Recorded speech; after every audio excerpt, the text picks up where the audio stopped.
and happier December with an economy markedly stronger than it was last year.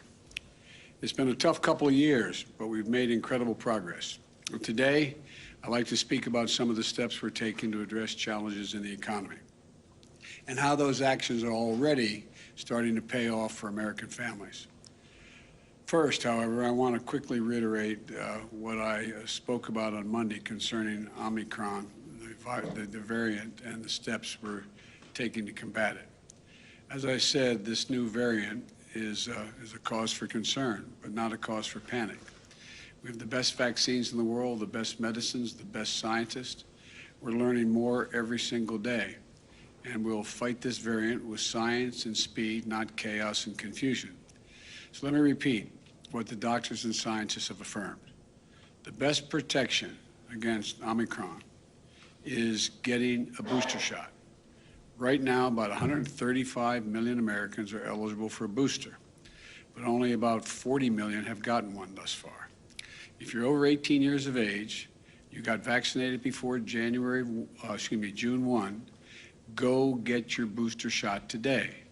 And if you're not vaccinated, now's the time to get vaccinated and take your children to get vaccinated. Every child over the age of 5 can get a safe, effective vaccination. Tomorrow, I'll be putting forward the next steps we'll be taking to fight COVID this winter, not with shutdowns or lockdowns, but with more widespread vaccinations, boosters, testing, and more. Now, onto the economy. If you watched the news recently, you might think the shelves in all our stores are empty across the country, that parents won't be able to get presents for their children on this holiday season. But here's the deal. For the vast majority of the country, that's not what's happening. Because of the actions the administration has taken in partnership with business and labor, retailers and grocery stores, freight movers and railroads, those shelves are going to be stocked. And many have heard that the CEO of Walmart, who I met with this week, speaking about the steps we've taken. He said, and I quote, "The combination of private enterprise and government working together has been really successful all the way through the supply chain. There's been a lot of innovation," end of quote. Here's what the progress has looked like. The first thing we had to do was speed up the operations at our ports. Americans are buying more goods than ever, and a lot of those goods come through our ports. 40% of the goods that come into the country on the West Coast come through 2 ports, Los Angeles and Long Beach.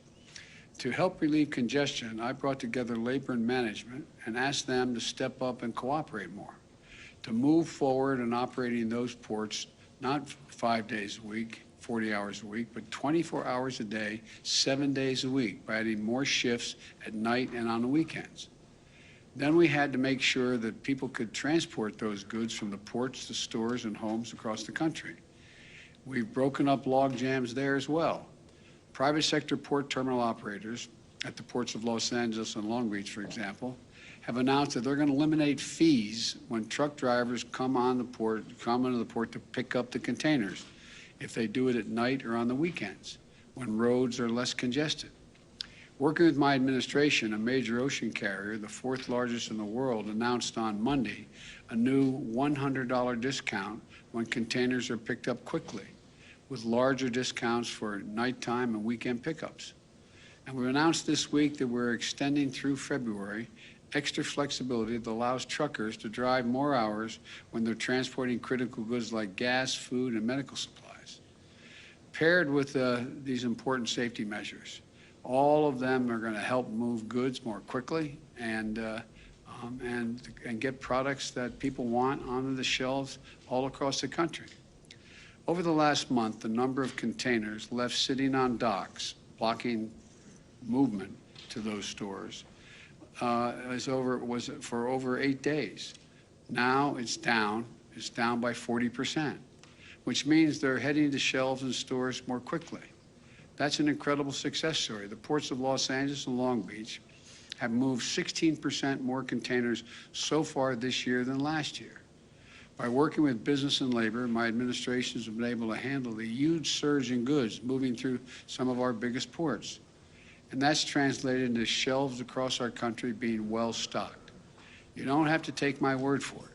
On Monday, I convened a group of CEOs from some of the largest retailers and grocery stores in the nation, as well as companies who work with small businesses across America, including the CEO of Walmart, as I mentioned, along with Best Buy, CVS, Samsung, Mattel, Etsy, and QVC. My administration has been working with many of the CEOs and others to keep these goods moving through our supply chain to ensure the shelves are stocked heading into the holiday season. The CEOs I met with this week reported that their inventories are up, shelves are well stocked, and they're ready to meet the consumer demand for the holidays. The CEO of Etsy represents over 5 million small businesses and entrepreneurs. He told me, and I quote, "Our survey data says they are less concerned about supply chain challenges this year than they were last year," end of quote. I've also spoken with the CEOs of UPS and FedEx, which are on track to deliver more packages than ever. Now, I can't promise that every person will get every gift they want on time. Only Santa Claus can keep that promise. But there are items every year that sell out that are hard to find. Some of you moms and dads may remember Cabbage Patch Kids back in the 80s, or Beanie Babies in the 90s, or other toys that have run out at Christmas time in past years when there was no supply chain problem.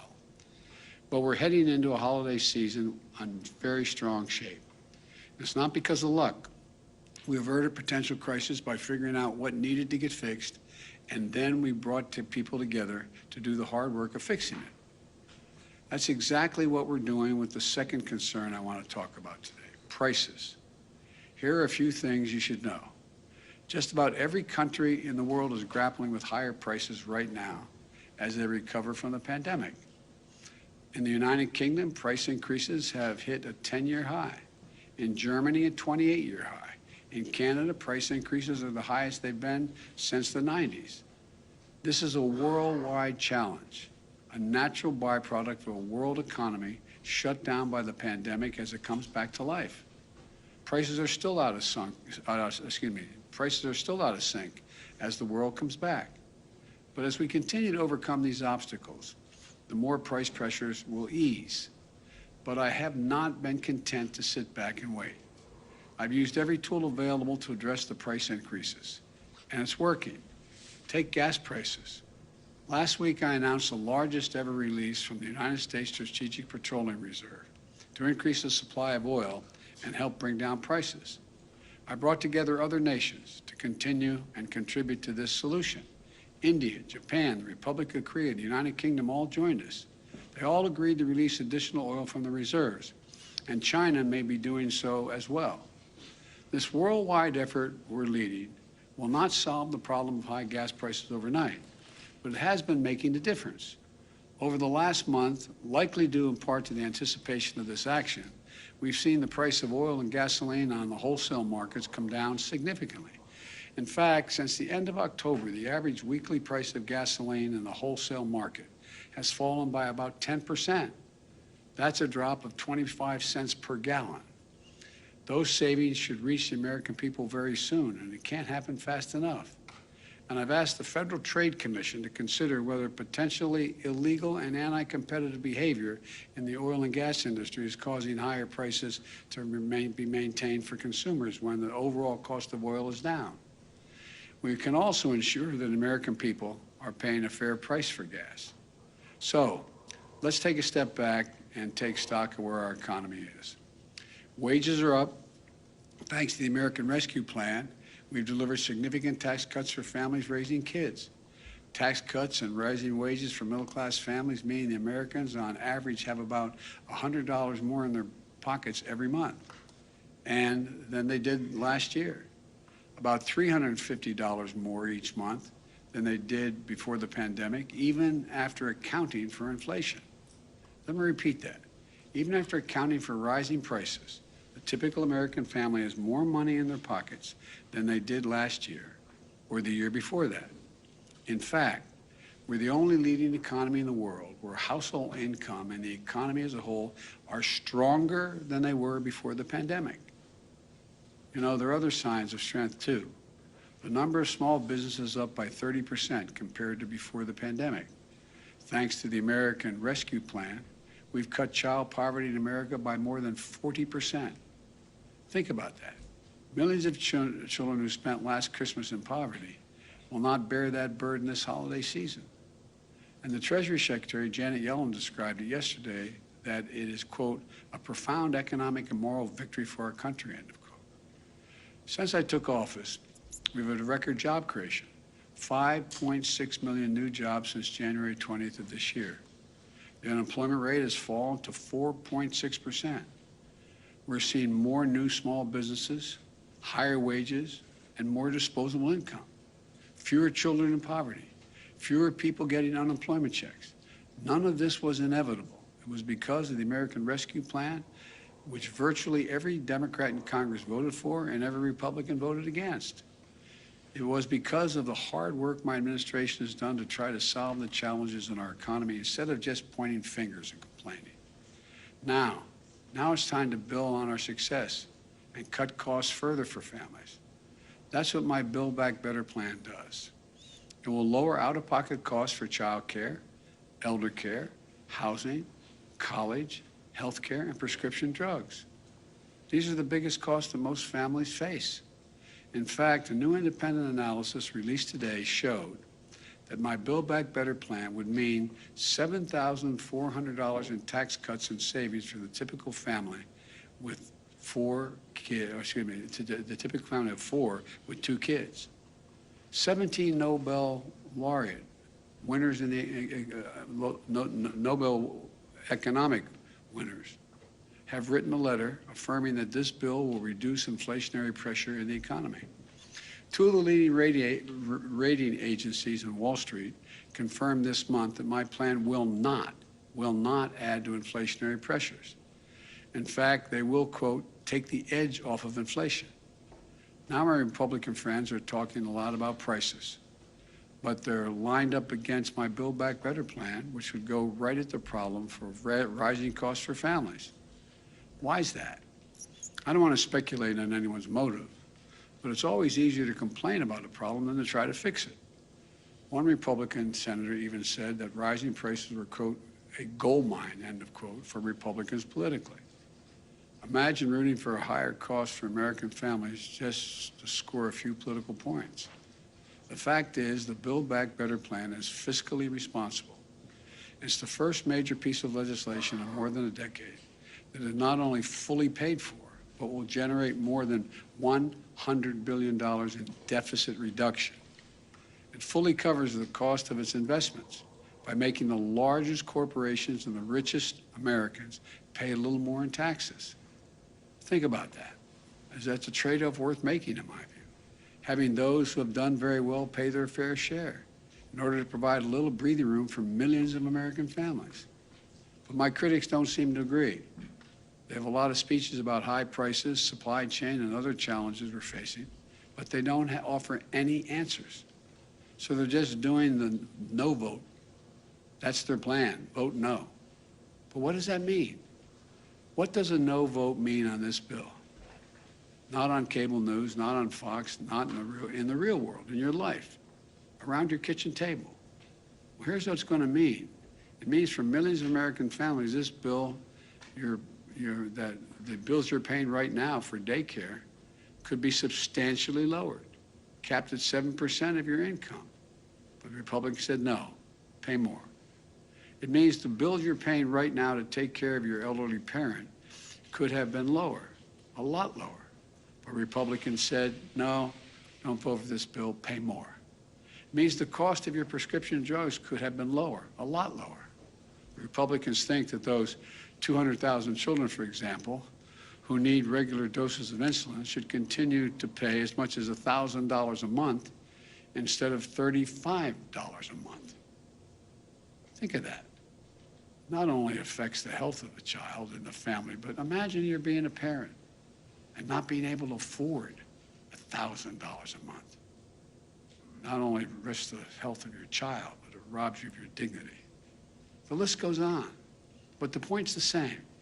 What I propose is a way to lower some of the most difficult costs families have to pay every month by asking big corporations, 40 of the Fortune 500 companies paid 0 in taxes, making $40 billion in the process. And the wealthiest Americans pay their fair share in taxes. Look, remember, we're in a situation, as far as Republicans are concerned, they'd rather the bills at your kitchen table be higher so the tax bills of corporate conference rooms and big mansions can be lower. In this case, let me tell you something. Nothing will be more expensive for American families than a no vote on the Build Back Better plan. I believe we simply can't afford to do nothing and wait and see what happens. In the moments we face today, that just isn't a responsible course. We live in uncertain times. Families are anxious about COVID, the economy, the cost of living. And the way to relieve that anxiety is with consistent, determined, focused action. I started my presidency with the American Rescue Plan. Now that law is carrying our nation forward on vaccinations, boosters, keeping our schools open, and so much more. I designed it as a year-long plan because I knew we'd have a lot of obstacles to overcome. Next, we passed the bipartisan infrastructure law because a lot of our infrastructure is crumbling. We have to prepare ourselves to compete and win the 21st century global economy. For most of the 20th century, we led the world by a significant margin because we invested in ourselves, not only in our roads and highways and bridges, but in our people and our families. We built the interstate highway system. We invested to win the space race. We were among the first to provide access to free education beginning back in the late 1800s. These decisions to invest in our country and our families were a major reason why we were able to lead the world for much of the last century. But somewhere along the way, we stopped investing in ourselves. America is still the largest economy in the world. We still have the most productive workers and the most innovative minds in the world. But we've risked losing our edge as a nation. Our infrastructure used to be the best in the world. Today, according to the World Economic Forum, we rank 13th. And we have to invest in our greatest asset as well, our people. For example, we used to lead the world in educational achievement. Now the Organization for Economic Cooperation and Development ranks America 35 out of 37 major countries when it comes to investing in early childhood education and care. We can't be competitive in the 21st century global economy if we continue to slide. One of the reasons I believe so firmly in this is because I know what this country can be. We've always been a nation of possibilities. We didn't become this nation, we know, by dreaming small. Throughout our history, we've emerged from crisis by investing in ourselves. During and after the Civil War, we built the Transcontinental Railroad, uniting America. During the Cold War, we built the interstate highway system, transforming the way Americans are able to live their lives. And now we'll build the economy for the 21st century. I truly believe that 50 years from now, when historians look back on this moment, they're going to say this was the beginning of the moment when America won the competition for the 21st century. I think that's what we're going to see happen, God willing. May God bless you all, and may God protect our troops. Thank you very much. Mr. President, what's the level of concern that the new variant will end up exacerbating the very issues on supply chains your team has been working on the last several months? Well, look, you know me, I'm an optimist. What we have seen so far does not guarantee that's the outcome. As a matter of fact, we're going to know in the next several weeks that just not only how transmissible the disease is, but how extensive it is, how dangerous it is, and what damage it does, and most importantly, whether the vaccines we have are capable of dealing with this virus, particularly if the boosters we're trying to get everybody to get. So I think the jury's still out. I think it's a little early to make that judgment. But am I concerned? Of course I am, until we get the final answers. I'll take a couple more questions. Yes. Mr. President, what is your reaction? The Supreme Court heard that abortion needs today, and the justices signaled that they are on the verge of major changes to abortion law in the United States. Do you have any plans to try to codify the law? What is your reaction to that? Well, first of all, I haven't. I didn't see any of the debate today, the presentation today, and I support Roe v. Wade. I think it's a rational position to take, and I continue to support it. Mr. President, thank you so much. There are a number of presidents, from Jimmy Carter to Richard Nixon, who really tried to impact inflation and supply chains and weren't able to largely do that. How confident are you that you have the tools and the power to do something about supply chains and help Americans find some relief? Because of what I've seen so far based on what we've done. This is the first time I've seen where labor and business is so ready to cooperate. Because they didn't go through a period of over 2 years almost, of the impacts of a terrible virus that has caused real damage to the world economy. So I think people are in a different state of mind than they may have been during the Carter years as well as the Nixon years. It's just a different world. Mr. President, quick question on testing requirements. Mark Meadows has written a book revealing that President Trump tested positive for COVID 3 days before your first debate. Do you think the former president put you at risk? I don't think about the former president. Mr. Thank you. President, whatever happened to your promise to shut down Were the you aware virus? that he tested positive? Sir, what testing requirements are you going to implement?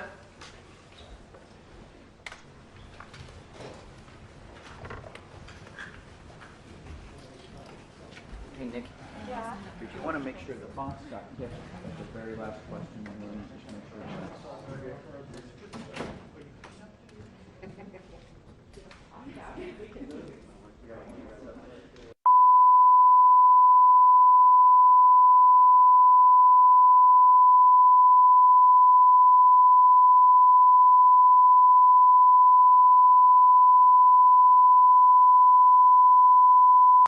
Party.